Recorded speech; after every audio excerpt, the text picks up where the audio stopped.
বাংলাদেশের পর্যটন প্রসঙ্গ উঠলেই প্রথমে আসে বিশ্বের দীর্ঘতম সমুদ্র সৈকত কক্সবাজারের নাম। সমুদ্রের নীল জলরাশি, মেরিন ড্রাইভের মনোরম দৃশ্য, পাহাড় সমুদ্রের অপরূপ মিতালি মুগ্ধ করে পর্যটকদের। এখানকার ইতিহাস, ঐতিহ্য ও সাংস্কৃতিক বৈচিত্র্যতা বেশ আকর্ষণীয়। সেন্ট মার্টিনে যাওয়ার এত সুন্দর একটা জিনিস, শুধু শীতকালে যাওয়ায় ওইখানে যাওয়ার সুবিধা কোনো নাই।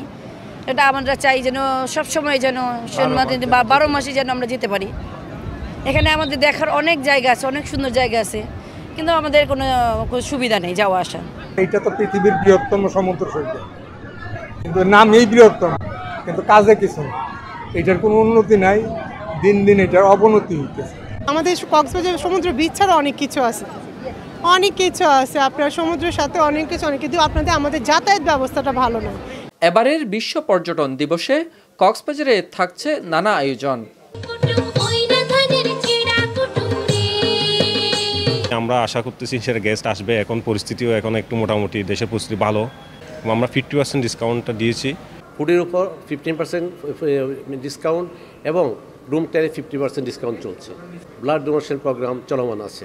কক্সবাজারের পর্যটনকে বিস্তৃত করতে জেলা শহর ছাড়াও উপজেলার পর্যটন স্পটগুলোকে সমৃদ্ধ করার দিকে মনোযোগ দিচ্ছে প্রশাসন।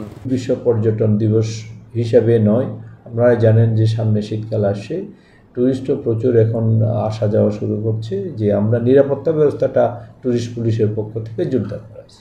কক্সবাজারের প্রাকৃতিক সৌন্দর্য, ইতিহাস ও সংস্কৃতি বিদেশি পর্যটকদের জন্য বিশেষ আকর্ষণ।